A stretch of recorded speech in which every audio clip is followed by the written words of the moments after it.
En Tunisie, les moyens de transport sont variés. Il y a les classiques. Mais mon préféré, bien sûr, c'est le train. Déjà pour l'ambiance, parce qu'il vous emmène aux portes du désert. Ah mais c'est magnifique. Les pieds dans l'eau et au souk, où on trouve de tout. Est-ce que vous donnez un nom à vos chèvres? Chèvre. Bah, c'est pas mal comme nom, chèvre. Et tout au cœur d'une Tunisie qu'on a peut-être un peu oubliée.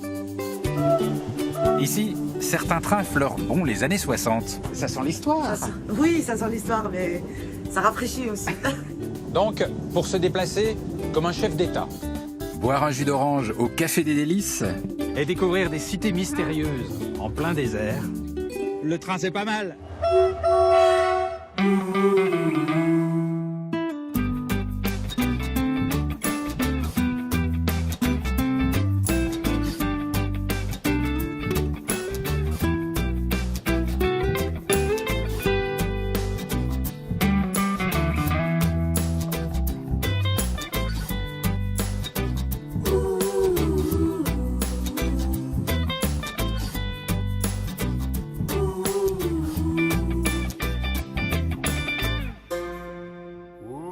La Tunisie.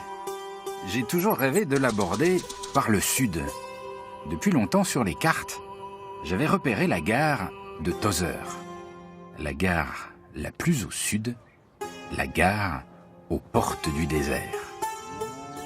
J'y vais à l'heure de pointe, mais hélas, l'ambiance n'y est pas. Pas du tout même. J'apprends que des manifestations empêchent les trains de circuler. Il me faudra donc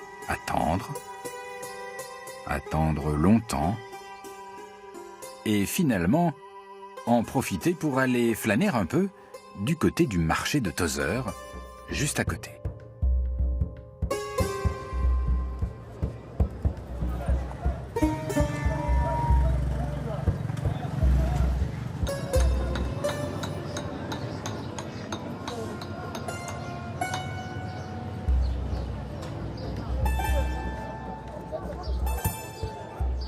C'est combien, ça? C'est 1 dinar. 1 dinar, la rose des sables? 1 dinar. Et c'est une vraie rose des sables?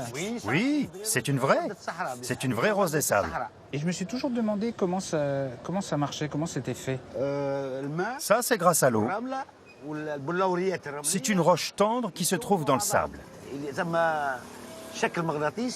Petit à petit, au contact de l'eau, ça donne ses formes. Au départ, c'est tout petit.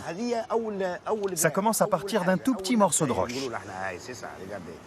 Regarde, c'est ça qui se développe. C'est le noyau. Ouais. Avec l'action de l'eau, la cristallisation se fait, et avec le temps, ça grandit. La petite que tu tiens dans la main doit avoir 4 mois. La plus grosse, là devant, est bien plus vieille. Je dirais qu'elle a 200 ans. Celle-là, Ah, elle est belle, celle-là. c'est une rose du désert. Ah, elle est magnifique, celle-là. Je dirais qu'elle a 300 ans. Regarde sa beauté. Ce que Dieu peut créer comme beauté. Regarde la beauté de la nature. Et ça, sur un marché comme ici, ça se vend combien? Moi, je suis pas vraiment un bon marchand. Je me considère plus comme un artiste. Je choisis les meilleures pièces et j'essaie de les vendre à bon prix. Je ne fais pas payer les gens trop cher. Mais vous n'allez pas être riche si vous faites ça. Je suis le roi des pauvres. Vous êtes le roi des pauvres? Oui, je suis le roi des pauvres. Mais je suis le plus riche de Tozeur, artistiquement parlant. Et quelle est la pierre qui, dans votre esprit, vous rendrait le plus riche? La pierre de vos rêves, c'est quoi? La pierre qui me fait vraiment rêver, que j'aimerais trouver, c'est une pierre tombée du ciel, une météorite. Je voudrais en trouver une grosse. Et vous allez, des fois, dans le désert, chercher des météorites? Oui, je vais souvent chercher des météorites. Je vais dans le désert et je marche des kilomètres pendant des heures, sans même m'en rendre compte. Si tu veux, tu peux venir avec moi demain. Avec un peu de chance, on trouvera une belle météorite. Bah, franchement, je vais vous dire un truc. Moi, ça m'a toujours fait rêver, les météorites. Je sais pas pourquoi. Comme ça vient du ciel.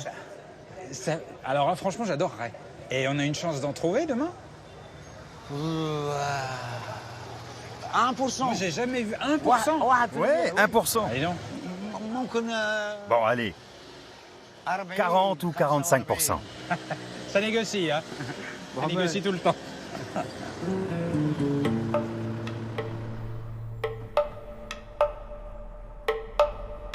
Le lendemain, me voilà donc en plein désert à la recherche des météorites. Normalement, on avance ensemble et tu vois où il y a des trucs noirs. Des trucs noirs. Tu vois, des trucs noirs comme ça, des pierres noires. Une météorite, c'est noir. C'est noir, oui, c'est marron, noir. Et c'est magnifique ici, hein. C'est beau, c'est génial. Même sans météorite à trouver, ça vaut le coup de venir ici. On dit c'est une réserve d'eau. C'est un peu salé, tu veux goûter? Ouais.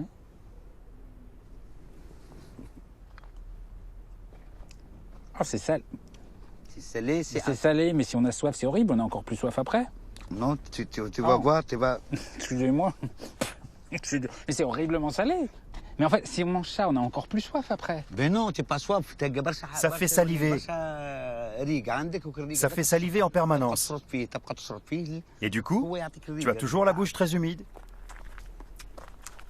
Bah, je meurs de soif. Ben non. Tu n'as pas de l'eau. Au moins, imaginez, tu n'as pas de l'eau. Tu es soif, très soif. Ça c'est du sable mouvant. Mouvant, du sable mouvant. Oui, c'est du sable mouvant. Si tu restes comme ça, par exemple, tu vois comme ça, tu regardes, tu vas avoir de l'eau, tu vois, on va avoir de l'eau. Ah oui, c'est vrai, on enfonce. Tu vois. Et c'est pas dangereux d'être dans des sables mouvants? Bah, s'il est plus mouillé qu'ici, peut-être il est dangereux. Oui, mais moi, quand je regardais Tarzan quand j'étais petit, quand il y avait des sables mouvants, les gens, ils mouraient dedans. Mais c'est... Oui, si on va là-bas, par exemple. Allez, si tu veux mourir, tu vas là-bas. Hein. Allez, tu vas là-bas. Je vais te surveiller de loin.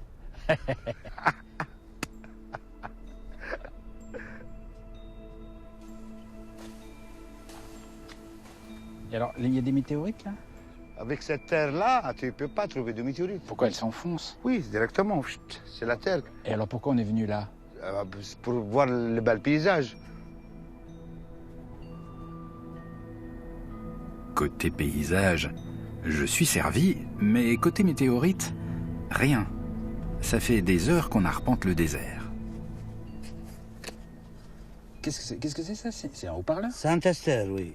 C'est un haut-parleur? Oui. C'est un vieux haut-parleur? Oui, c'est ça, oui. Et donc ça, c'est votre testeur? C'est mon testeur, oui. De météorites? Ah d'accord. En fait, vous utilisez l'aimant du haut-parleur, c'est ça? Oui. Et alors? À mon avis, elle s'éloigne un peu. Tu vois? Ça la repousse? Oui, ça la repousse, oui. Et donc le fait qu'elle s'éloigne, ça veut dire que quoi? Ça veut dire que c'est un type de météorite. Ah bon? Ouais. Ça veut dire qu'il y a du... Elle danse un peu. Elle est magnétique. Tu vois, moi je le vois qu'elle danse un peu. Ah oui, elle bouge un peu. C'est pas le vent? Regarde, c'est pas le vent. C'est pas évident, hein. En tout cas, je vais le mettre dans ma poche. Attendez, parce que moi, c'est ma première météorite, si c'en est une. Moi, je suis pas sûr, je sais Pas sûr?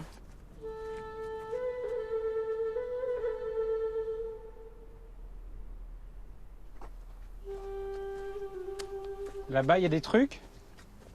Là-bas, c'est pour reposer. C'est pour reposer. Là-bas, pourquoi? Là, c'est repos. Tu regardes un peu. Ah bon, d'accord. On regarde quoi? La beauté. Dites donc, les météorites, ce serait pas une sorte de prétexte pour vous, pour venir être tranquille dans le désert? Hein? C'est ça, exactement. Je me suis fait avoir, en fait. Oui, c'est ça, exactement.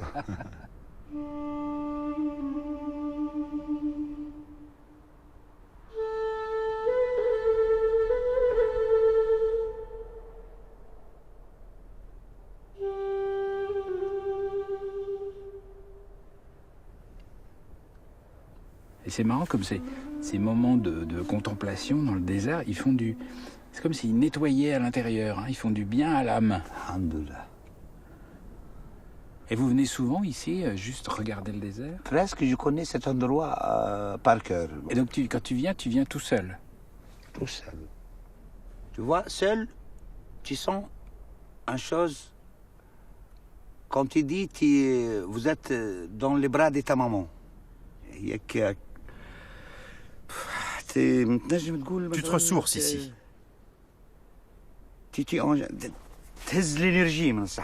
Tu collectes beaucoup d'énergie dans le désert. Ça te nourrit. Ça change ta perception des choses. Beaucoup de choses dans ton corps se renouvellent. Ton esprit se nourrit de l'énergie du désert. Et on a complètement oublié les météorites, alors genre... On n'a plus aucun intérêt. En train de regarder les météorites. Oui, c'est vrai. En tout cas, moi, je vais te faire une chose. Regardez, ça, c'est ton météorite. C'est un cadeau pour toi. Ah, c'est vrai? Oui, c'est un vrai météorite. Donc là, je touche une vraie pierre venue de l'espace. Oui, elle vient de l'espace. Et ça, c'est comme un cadeau de la nature. Un geste qu'elle nous fait. C'est ça la beauté. C'est le geste. Oui, c'est le geste. Eh ben, c'est un super cadeau. Merci beaucoup. C'est un beau cadeau. Très beau cadeau. Les météorites, c'est un peu comme les trains dans le sud. C'est plutôt rare. Pendant mon séjour, pas le moindre train du désert en vue. Je décide donc de filer vers le nord, là où il y aurait un peu plus de vie sur les rails. Changement donc de décor, ici, c'est la Tunisie côté mer. Mon point de départ, la délicieuse petite ville de Sidi Bou Saïd. Tout y est bleu et blanc, c'est la ville des terrasses et de la flânerie, le repère de nombreux écrivains et la ville du café des délices, celui de la chanson, interprété par Patrick Bruel. Un café qui a une drôle d'histoire. Ce qu'on ne sait pas ici, quand on arrive dans ce site magnifique, c'est qu'en fait, c'est un mausolée avec un saint, Sidi Chaban, qui est enterré juste ici, là. Quand il y a une porte rouge et verte, ça signale souvent la présence d'un saint. Donc il est enterré là, et la question qu'on peut se poser, c'est comment un mausolée peut devenir un café? Eh bien, c'est parce que lorsque les fidèles venaient ici vénérer le saint, durant de longues soirées qui duraient jusqu'à l'aube, ils prenaient beaucoup de café pour tenir le coup. Donc ils venaient avec leur café, c'était pas très pratique, et au bout d'un moment ils se sont dit pourquoi pas faire le café sur place. Et voilà, c'est comme ça qu'est né le café des délices.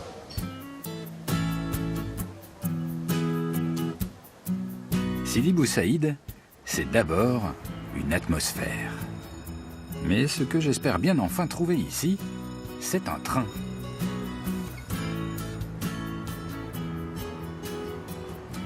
Petite gare de Sidi Bou Saïd, toute blanche. Et alors cette ligne-là, elle est sympa parce que c'est la toute... Ah bah, ça sonne. C'est la toute première ligne de chemin de fer de Tunisie, à une époque où il y avait très peu de routes carrossables confortablement. Le bey, qui était le souverain de Tunisie, a voulu son petit train pour aller de palais en palais, pour aller plus confortablement. Et aujourd'hui, ce n'est plus le train du souverain, mais c'est le train de tout le monde, et il arrive pile poil.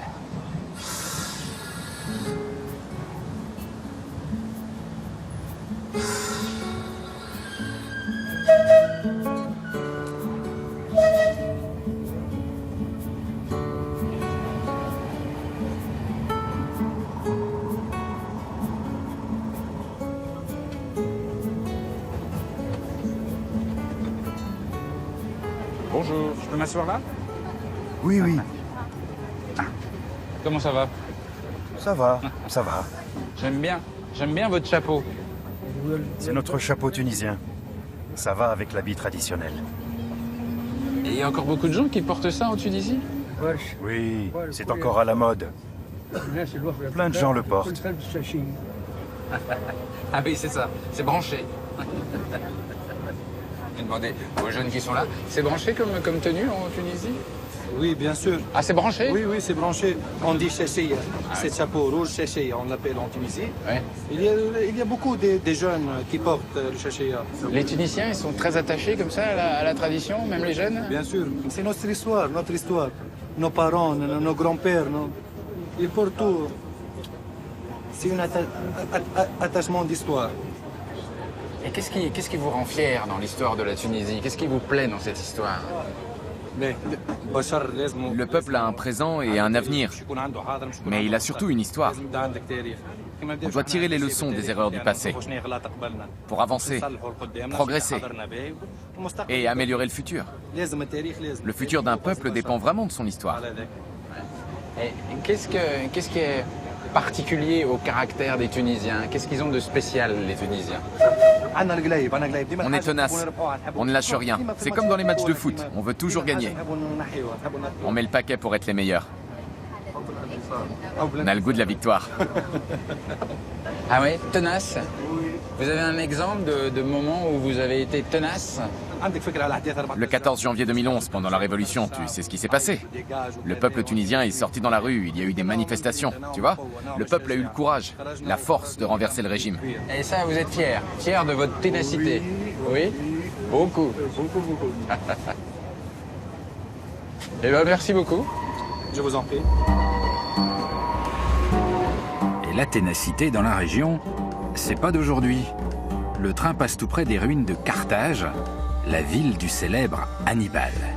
Hannibal et son armée de 60 000 hommes et 40 éléphants qui remontèrent l'Espagne, franchirent les Pyrénées, les Alpes et allèrent défier Rome. Je suis maintenant à Tunis, la capitale du pays, posée au bord de la mer. Et le cœur de la ville, c'est la Médina. Le vrai plaisir, c'est de s'y perdre au hasard des ruelles, des milliers de petites boutiques, des toits terrasses et des odeurs de jasmin.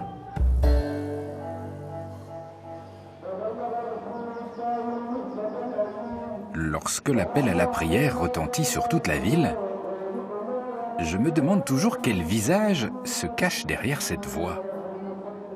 J'ai obtenu l'autorisation d'assister à un moment très particulier.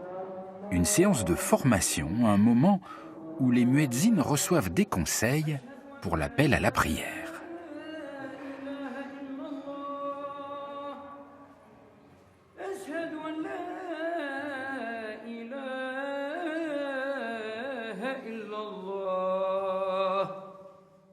أشهد أن محمدًا رسول الله.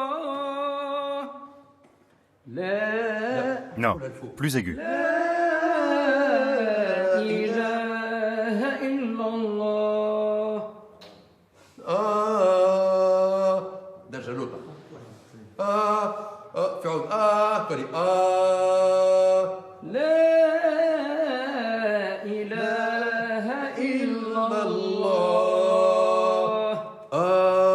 Toi, tu fais... Tu vois la différence ou pas? Oui. Il y a une octave au-dessus. Tu comprends? Au lieu de rester en bas, tu es monté une octave au-dessus.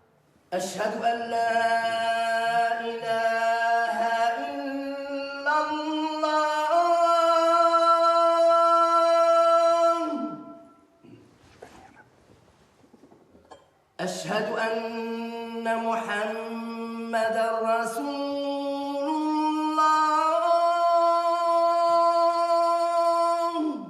Merci. Excusez-moi, oui, je peux vous interrompre un instant. Oui. Et je suis impressionné par la... Mais c'est un travail énorme, c'est extrêmement difficile de faire ça. C'est très beau, mais je sens toute l'expérience qu'il faut pour faire ça. Par exemple, monsieur, là, qui a une puissance incroyable. Oui. Qu'est-ce que vous en pensez, vous, par exemple, de ce qu'il vient de faire? Il y a quelques notes qui sont fausses. Ah. Mais en tout cas, les prédispositions existent. D'accord. La personne qui est appelée à faire l'appel à la prière, il faut qu'elle ait un minimum de sens musical, je dis. Moi, j'appelle ça carrément de la musique et du chant. Donc, le chant nécessite obligatoirement une technique. Vous pouvez me faire entendre une mauvaise musique et une bonne? Je vais faire la bonne.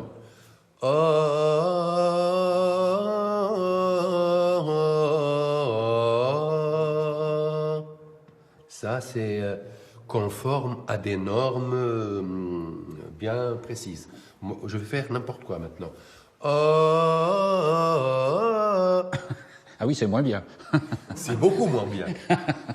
C'est n'importe quoi. Okay. Bon, je vais pas interrompre trop votre cours, je vous laisse continuer. Toi. الله أكبر الله أكبر أشهد أن محمدا رسول الله أشهد أن محمدا رسول الله الله أكبر لا إله إلا الله. Là, on a un exemple de double tonalité. Selon moi, là, il a utilisé deux voix, deux tonalités vraiment différentes. Et alors, une petite question que j'ai envie de vous poser. Les appels à la prière, c'est très très tôt le matin. C'est quoi? Le fajr, ça dépend des saisons. Oui. Parce que le soleil ne se lève pas toujours à la même heure. Maintenant, c'est autour de 4 heures. Comment vous faites pour avoir une voix aussi juste, aussi puissante, aussi claire à 4 heures du matin? On buve l'huile d'olive. Vous buvez de l'huile d'olive? Oui. À 4 heures du matin? Oui. Ouais. Un cuillère. Et ça marche? Oui. Et aussi de l'eau avec du vinaigre. Et alors, est-ce que, parce que moi j'avais entendu dire, vous me dites si c'est une honte ce que je dis, mais qu'il y avait des gens qui mettaient tout simplement des enregistrements. Oui. Ça se fait ou ça se fait pas? Si. Ça se faisait, ça se fait, mais les gens qui le font aujourd'hui pensent que en appelant eux-mêmes à la prière, ils gagnent un thawab. C'est un thawab en arabe, ça veut dire un bon point auprès de Dieu. Mais malheureusement, parfois, il y a des gens qui le font tellement mal qu'ils se font éloigner du bon monde. Donc il vaut mieux une cassette? Là, absolument, il vaut mieux une cassette. Donc vous êtes muezzin ou vous assurez l'appel à la prière, mais pourquoi vous avez choisi d'être muezzin? Comment on devient muezzin? Puisque c'est pas celui qui fait le prêche dans la mosquée. Disons que j'ai choisi de faire ça en suivant le chemin que Dieu m'a tracé. C'est mon devoir envers la religion. L'une des plus hautes vertus du croyant, c'est l'appel à la prière. L'appel à la prière permet aux fidèles de se rapprocher de Dieu. Ok. Ben, merci beaucoup. Merci pour votre patience. Merci. Enchanté. Merci beaucoup. Je retrouve la rumeur de la ville. Je vais reprendre le train. Direction maintenant la gare de Tunis. Au premier coup d'œil, un train plutôt banal. Mais à peine à l'intérieur, je sens bien qu'il se passe quelque chose.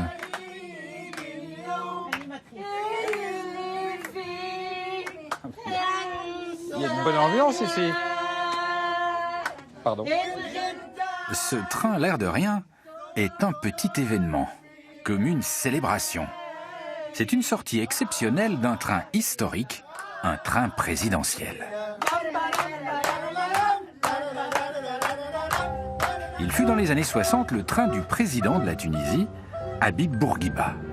Dans les voitures de queue, l'ambiance est à la fête. Et plus avant, dans les voitures historiques, l'atmosphère est plus feutrée. On sent que c'est un train qui a de l'histoire, hein? Hein? C'est très 60s. Vous savez qui s'est assis à votre place, là, vous? Non, mais je sens que c'est quelqu'un d'important. C'est vrai, vous le sentez? Oui, je sens. Et là-bas, au bar, qu'est-ce que vous ressentez?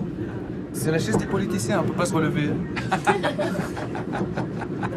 Oui, je vois. Oui, c'est le poids de la fonction, on peut plus... Oui, elle est un peu collante.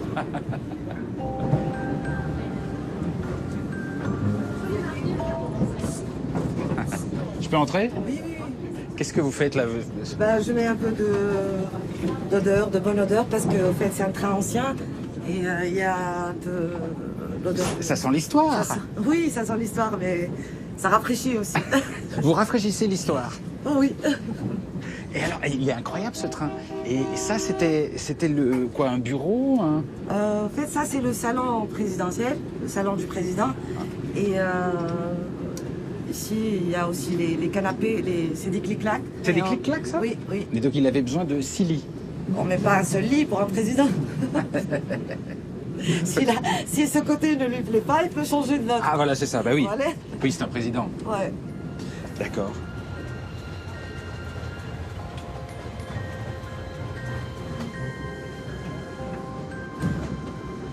Ah oui, là c'est présidentiel, là. Très, très beau bureau. J'aimerais bien avoir un bureau comme ça. Je peux m'asseoir un petit peu à la place du président? C'est pas un sacrilège? Non, non, non.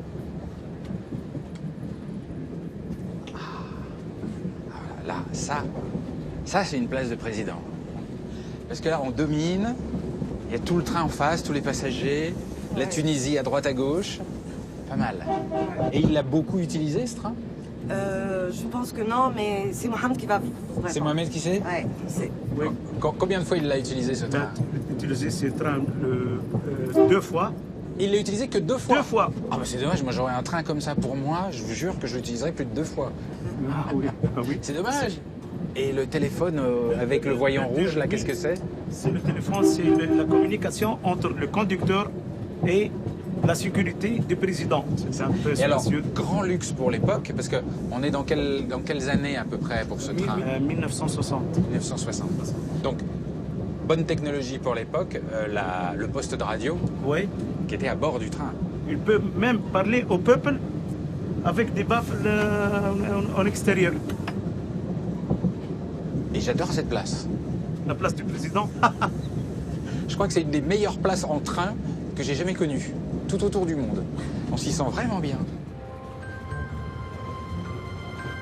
Hélas, impossible de faire l'intégralité du voyage en classe présidentielle. Mais le retour à la réalité n'est pas triste pour autant. Les passagers sont autant des fans de train que des fans du président Bourguiba.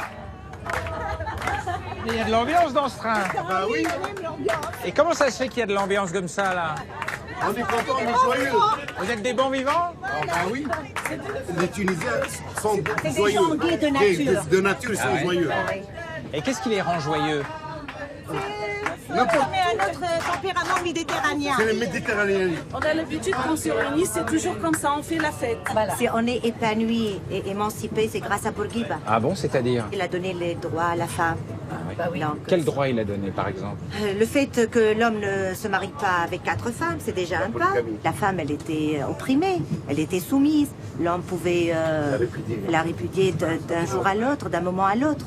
Donc, dès qu'il a eu l'indépendance, il a dit, voilà, il n'y a pas de différence. Les filles vont à l'école comme les garçons, même dans le milieu rural. Il a développé aussi la santé. Il a fait les hôpitaux, il a fait plein de choses. Pour lui, l'éducation et la santé, c'était ses 2 priorités. Et grâce à Bourguiba, je suis là avec vous, dans un wagon mixte. Je m'habille comme je suis habillée. Tout le monde s'habille à sa façon. Il a enlevé pour la femme le sefsari, le voile tunisien. Mais alors, est-ce que tout le monde est d'accord avec ça en Tunisie? Parce que j'ai vu aussi des femmes avec des voiles en Tunisie. Avant, dans les années 60, les femmes se baignaient avec les maillots de bain. Oui. À certains moments, c'était péché d'aller à la plage, ou bien très très bien couverte, ou alors elle refusaient. Maintenant, c'est permis. C'est permis de vivre à chacun à sa façon de vivre, quoi. On dit en arabe, lakum dinukum waliya dini. Voilà. Chacun sa religion, respecte toutes les religions. Voilà, c'est tout. Après ce train présidentiel, je tenais à faire une halte à Kairouan. Une ville sainte qui abrite un véritable joyau, sa grande mosquée. Elle fut fondée en l'an 670 elle est classée au patrimoine mondial de l'humanité. Ici, l'ambiance est à la sérénité, et quelques rues plus loin, c'est tout l'inverse. Il y a là comme une effervescence. J'assiste à un drôle de manège. De nombreuses femmes arrivent en ville avec de lourds tapis sur le dos, et toutes les remettent à des hommes qui se dirigent ensuite vers un passage sombre.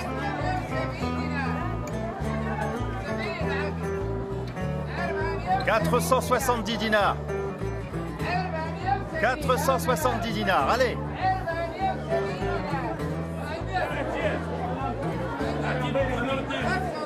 Bonjour. Et j'ai rien compris en fait. J'ai vu des femmes qui arrivent avec des tapis sur le dos, des hommes qui se précipitent sur elles, qui prennent les tapis et qui viennent crier ici. Vous pouvez m'expliquer un peu? Nous, on est venus ici à Kairouan pour vendre nos margoums, nos tapis. On les donne aux crieurs de tapis. Ah oui, donc c'est les hommes qui vendent pour vous. C'est vos commerciaux. Oui, c'est comme ça. Ce sont les hommes qui vendent. Et alors, les hommes, là, ils vendent à qui? Qui sont les clients ici? Les gens qui crient vendent aux propriétaires des magasins que tu vois là, sur leur palier. Et ensuite, ces commerçants vendent les tapis à l'extérieur. Donc on est en plein milieu de la vente, là. Et donc, ça a l'air sportif, hein, parce que ça se balade, ça crie. Le cérémonial durera 2 bonnes heures. L'idée étant de vendre chaque tapis au plus offrant.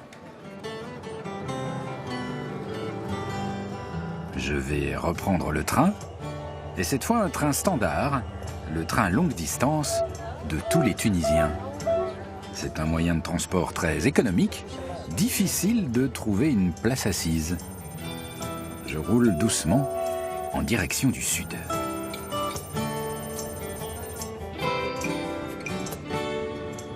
Bonjour. Oui, bonjour. On peut discuter un petit coup? Ah ouais. Bonjour. Et il est full ce train, il est plein. Bah ouais. C'est un train qui a du succès celui-là? C'est une ligne populaire? C'est toujours comme ça là. Toujours comme ça? Toujours comme ça. Et pourquoi vous avez choisi le train vous alors? Pour moi, je sens à l'aise. C'est confort un peu. C'est mieux que le louage là. Le louage, vous dites? Louage, oui. Louage, ça, c'est en quoi, Tunisie là. C'est taxi. Taxi? Voilà, c'est taxi, ça se dit louage? Oh, oui, ça se dit louage ici en Tunisie. D'accord. Taxi collectif? Exactement. Voilà. D'accord. Très bien, j'ai commencé à apprendre le tunisien. Tout le monde a le sourire dans ce train. Hein. En fait, pour un Français comme moi, la Tunisie, c'est une destination très très touristique. On va en vacances là-bas. Et j'en croise très peu des Français, en fait, maintenant dans ce pays. Comment ça s'est passé? Entre 2004 et 2010, il y avait beaucoup des Français.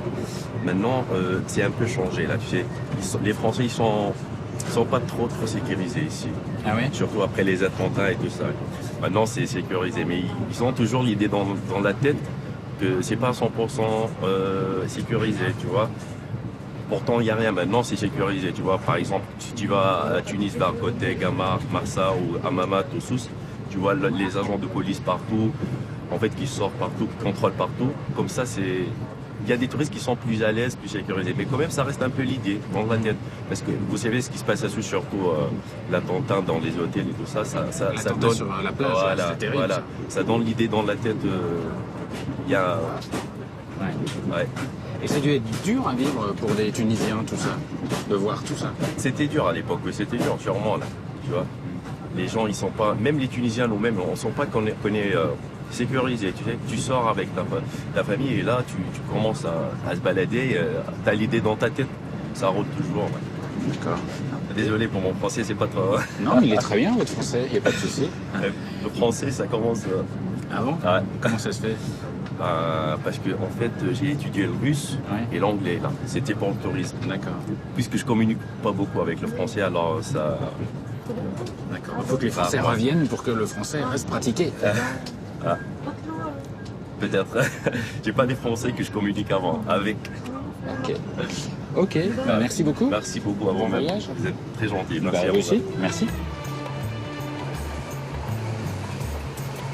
Le sud approche. L'ambiance du désert m'appelle à nouveau. En bordure des sables, il y a la petite ville de Douze. C'est jour de marché et ça mérite une petite halte.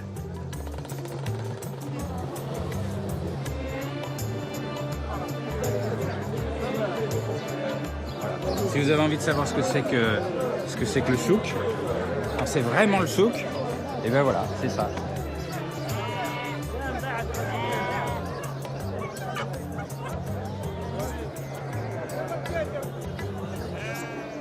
Bonjour. Qu'est-ce qu'on vend dans le souk là? On vend du bétail, des moutons, des agneaux, des chèvres. Tu trouves tout dans le souk. La seule chose que tu ne peux pas acheter ici, ce sont les humains. Ah, on vend pas les humains, impossible. Ah non, non. Non? Plus maintenant. Plus maintenant? Oui. Ça se fait plus? Auparavant, ça se faisait. Et ça s'est arrêté quand? Au début du siècle. Ah bon? Oui, en 1900. Ah oui, jusqu'en 1900? Je dis presque. Ah oui. Oui. Et il est beau ce souk là, avec ses palmiers et tout, il est magnifique. Il est merveilleux. Merveilleux. Oui, c'est le premier souk de la Tunisie. Le premier de la Tunisie? Oui, ce sont les Français qui ont décrété ça, qui ont fait ça. Ah ouais? Ouais. Ça donne envie d'acheter des moutons. Allez-y, mais je crois que c'est un peu cher quand même. C'est un peu cher? Ouais. Ah, très bien. Bon bah écoutez, si je trouve un mouton pas trop cher, je reviens vous voir. Allez-y, je vous attends. Merci. Au revoir.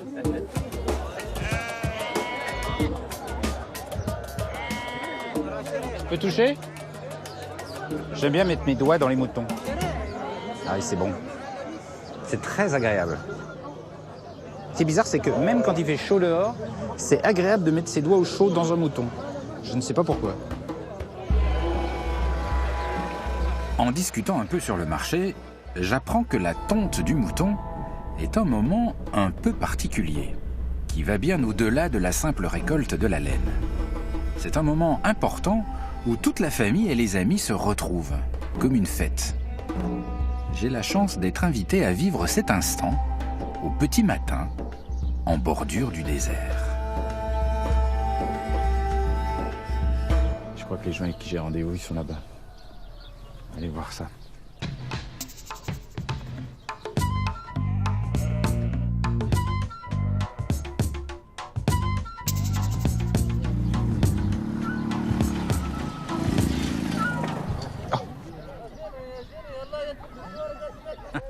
Et il est tombé?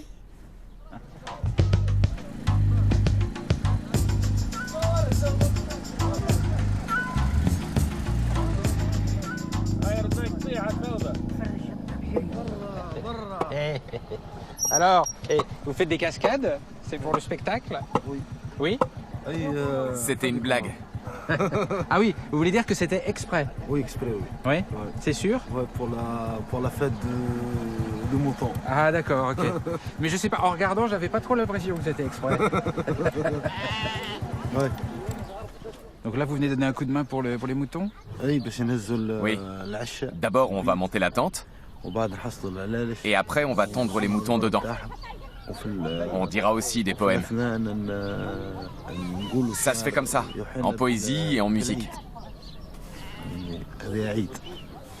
C'est une très grande fête. Ça se passe partout dans le sud de la Tunisie. C'est la saison des fêtes. C'est un peu comme un jour férié. Ah oui, donc pour vous, c'est un bon moment là. Oui. Ah oui. Ok. Bon, bah, ça s'annonce bien.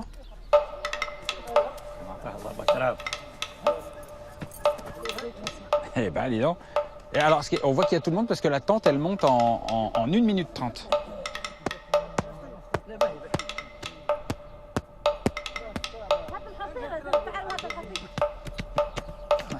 Ah bah c'est en plein boulot. Bonjour. Et c'est poussiéreux le désert, hein? Beaucoup, Beaucoup, hein? Oui. Et alors comment est-ce qu'on fait pour se débarrasser du sable dans le désert? C'est vrai qu'on a beaucoup de sable dans le Sahara. Mais il est de bonne qualité. Il est propre. Ah bon? Le sable est propre? C'est-à-dire? Dans le Sahara, il est propre. Le sable de la ville, lui, il est sale. Bon, ok, voilà, c'est comme ça.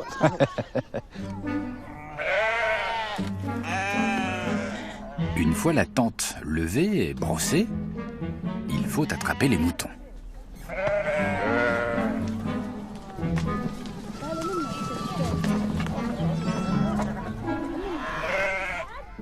C'est marrant, il attrape le mouton comme ça a l'air fastoche.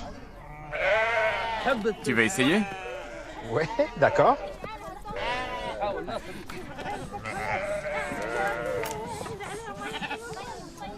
Ça a l'air facile comme ça, je vais voir. Ils sont doux comme des agneaux. Viens. Oh, bah voilà, elle bouge plus. Par là? Par là? Non, pas celle-là? Elle est enceinte. Ah, elle est enceinte, pardon. Attends, son bébé. Ah non, bah, j'étais content, je l'avais bien immobilisée là quand même. Hein. Attention, laquelle je peux prendre? Tiens, celui-là? Aïe. Hop, viens. Viens là. Et il se cache parmi les siens. Ah, mais je vais pas lui faire mal. Eh bien, viens.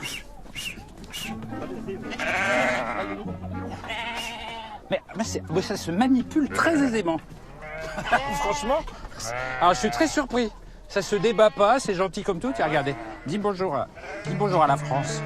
Bonjour. Bonjour.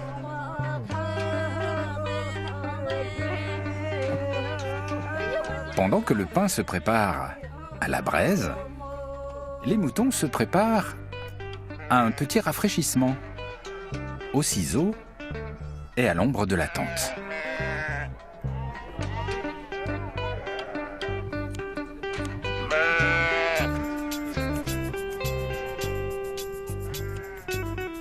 Comment il va ce mouton alors? Ah oui, dis donc, c'est tout au ciseau. Comme ça, petit à petit. On s'y prend tout doucement. On fait des gestes lents pour ne pas blesser la bête. Et pourquoi vous ne faites pas à la tondeuse? Ça irait plus vite. Avec ça, on ne peut pas la blesser. Alors qu'avec la tondeuse, on risque de lui faire mal.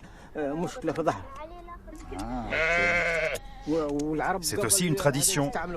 Nos ancêtres faisaient comme ça. Et puis ça permet de faire venir toute la famille. Oui, c'est une belle occasion de se rassembler. C'est comme un mariage, mais pour les moutons. Tout le monde vient, petits et grands, hommes et femmes. C'est une grande fête pour nous. L'ambiance est magnifique. Et alors, vous mettez combien de temps pour tondre un mouton? 15-20 minutes. Maximum une demi-heure. Sinon, les brebis se fatiguent. Il y en a même qui meurent. Ah bon? Et pourquoi elles meurent au bout d'une demi-heure? Regarde, si ça dure plus de 30 minutes, son ventre gonfle.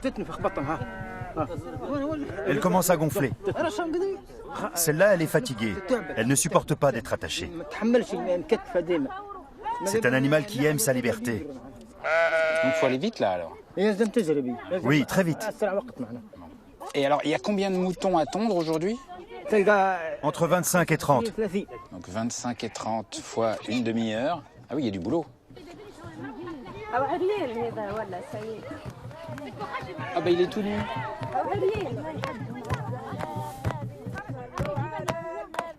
En passant côté cuisine et en voyant ces femmes préparer le couscous pour 20 personnes dans le sable et en musique, je comprends que ces bergers, aujourd'hui sédentaires, ont gardé en eux le goût du désert.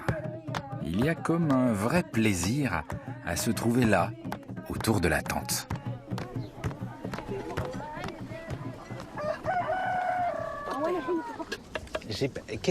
Comment ça se passe?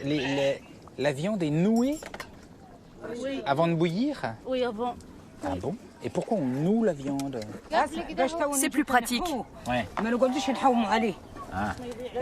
Comme ça, on retire toute la viande d'un coup. On tire, et voilà, c'est bon. D'accord, ok. La bonne technique du couscous. Très bien. Et vous nouez avec quoi? C'est quoi comme fil? Ah, c'est de la... Ah oui, de la bonne vieille ficelle, d'accord, ok. On le coud. Ah, et ça, c'est quoi, ça? Qu'est-ce que c'est que ça?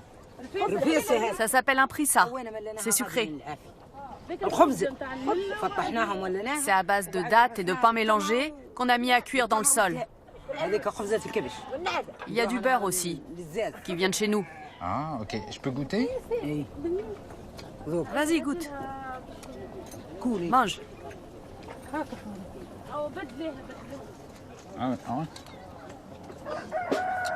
C'est très sucré, hein?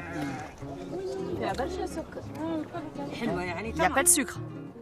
C'est les dattes que tu sens. Je suis pas super fan. Je pense que je vais préférer le couscous.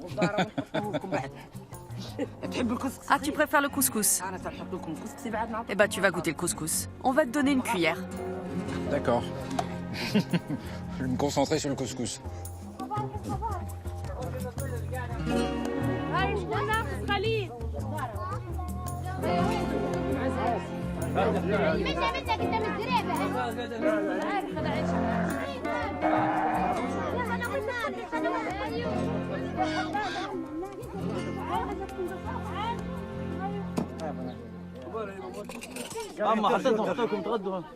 Donc le couscous, on mange tous dans le même plat. Oui. C'est comme ça. Oui, toujours. Ça, par la tradition, là, tout le monde mange ensemble. Tout le monde mange ensemble. Ce que j'aime bien ici, c'est que tout se partage. Le couscous, la tonte des moutons tous ensemble. Il y a un côté... on est ensemble, quoi. Ah oui. Ça, l'essentiel, c'est le but de faire ça, tout ça, c'est d'être toujours ensemble. Bah, c'est réussi. Ah oui, j'espère. Alors, il n'y a qu'un truc, c'est que, visiblement, c'est quand même, pour le repas, homme d'un côté, femme de l'autre. Ouais. Comment ça se fait? Bon, toujours, on mange les hommes à côté. Hein. Toujours? Toujours, oui. Pendant on mange, on ne parle pas avec les femmes. Hein. Ok, c'est comme ça. Ouais. Et pourquoi vous faites ça sous la tente et pas dans une maison? Chaque année, presque, on passe quelques jours dans le désert. Hein. Parce que d'origine, on est des bergers. On prend même les animaux pour passer 1 mois ou bien 2 mois. Pourquoi? Pour moi, c'est la liberté, le désert. Hein. Donc, si tu sens que tu es un peu limité dans ton espace, dans la vie là-bas, donc c'est autre chose. Hein. Il n'y a pas le stress de vie, il n'y a pas le bruit, il n'y a rien de ça. Surtout pour les grands, pour les parents, donc ils ne sont pas très contents de ça. Ils ne sont pas contents de vivre ici? Non, ils ne sont pas contents de ça du tout. Et alors pourquoi vous ne retournez pas dans le désert? Parce que maintenant on est d'autres générations, donc il faut l'éducation, il faut beaucoup de choses. Hein. Donc on est obligé d'être un peu moderne. Hein. C'est pas un choix en tout cas. C'est pas un choix. C'est-à-dire que si vous vous écoutiez, si vous aviez la liberté, vous retourneriez dans le désert? Oui, bien sûr. Bah écoutez, c'était un joli petit moment. Avec plaisir. Hein. Très bien. Et vous savez quoi? Je ressens, c'est assez indéfinissable, ce plaisir d'être ensemble sous une tente comme ça. Il y a un truc, on se sent bien, on a envie de rester. Vous pouvez rester avec nous, hein. Je vous souhaite le bienvenu. Faites attention, je vais rester une semaine. Hein. Ah oui, ça va. Hein. Même toute ta vie. Hein. Il y a l'espace, donc n'inquiète pas de ça. Bah c'est sympa, d'accord. Ouais. La Tunisie, c'était surtout pour moi une destination vacances, pour la plage et le farniente. J'ai découvert un pays infiniment plus subtil, complexe, traversé de nombreux courants. Ce pays qui a vécu il y a peu une révolution se cherche, se découvre, est tiraillé entre plusieurs visions du monde. Voyager en Tunisie aujourd'hui, c'est non seulement s'évader dans de beaux paysages à 2 heures de vol de Paris, mais c'est aussi assister en direct à l'écriture d'une page de l'histoire.